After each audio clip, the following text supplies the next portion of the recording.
माता जी पीछे बुलाइए क्या कुछ। जी नमस्कार। पहले तो मैं आप सबका धन्यवाद करना चाहूँगा कि आप समय समय पर हमारी मदद के लिए हमेशा आवाज़ उठाते हैं। वैसे तो आप देख ही रहे हैं कि अम्बाला का जो हालात हैं, कोई सुनने वाला नहीं है, लेकिन एक मीडिया ही एक माध्यम है। आप ही हमारी आवाज़ को बुलंद करते हैं। आप देख रहे हैं पिछले काफ़ी समय से ये 2020 वाला चुनाव हुआ है।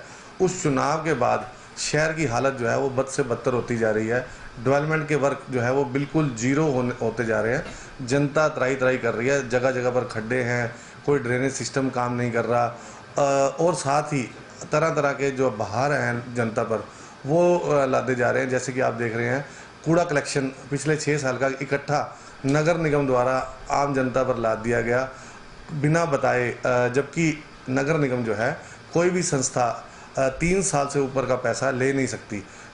कोई सुनवाई नहीं हो रही, कोई बात नहीं की जा रही। सफाई कर्मचारी के लिए बढ़ाने के लिए पहली मीटिंग से हमारे सभी पार्षदों द्वारा, हमारे और भी जो साथी थे सभी द्वारा जो है आवाज़ उठाई जाती रही है, लेकिन अभी तक कोई भी सफाई कर्मचारी नहीं बढ़ाया गया। कारण क्या है कि कारण जो है हमारे डिप्टी मेयर के चुनाव पहले 2 साल लेट किए गए।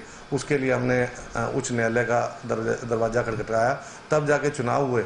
लेकिन उसके बाद कमेटियों का गठन जो है उसको बनाने में 4 महीने का समय लग गया और 17/4 को हमारी सब कमेटीज़ बनाई गई, लेकिन उस पर भी आज तक कोई कार्रवाई नहीं की गई। पिछले 6 महीने से सब कमेटीज़ बनी हुई हैं, लेकिन उस पर कोई भी बात नहीं की जाती।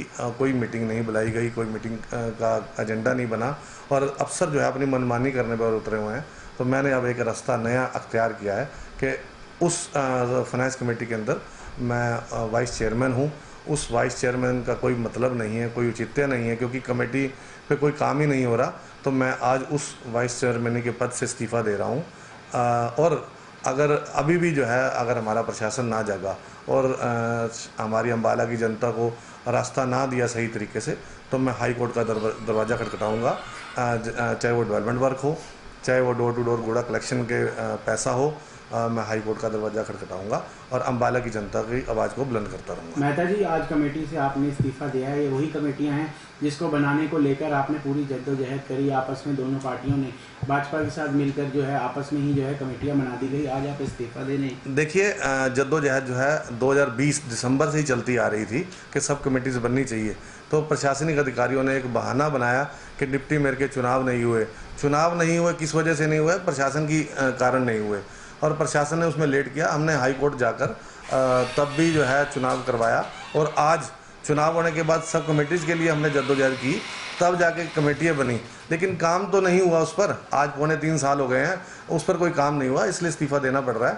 और ऐसा नहीं है कि इस्तीफ़ा देने से कोई आवाज़ बुलंद नहीं होगी। लोगों की बात मैं फिर भी रखता रहूँगा।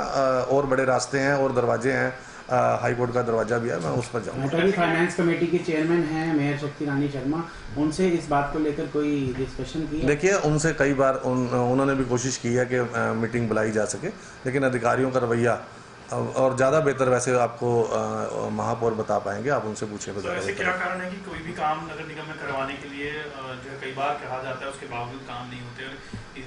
और जो फाइनेंस कमेटी है बना दी गई, काफ़ी अहम कमेटी है, उसके बावजूद कोई बैठक तक ना होना? देखिए, सरकार की नाकामी है। आप देख रहे हैं सरकार अपनी मनमर्जी करने पर तुली है। सरकार चाहती है कि कोई निगम नाम की कोई चीज़ ही ना रहे। जबकि आपको याद होगा कि स्वर्गीय राजीव गांधी जी ने जो लोकल कमेटीज़ बनाई थी वो इसलिए बनाई थी कि लोगों के टच में रहने के लिए, लोगों की आवाज़ पता करने के लिए।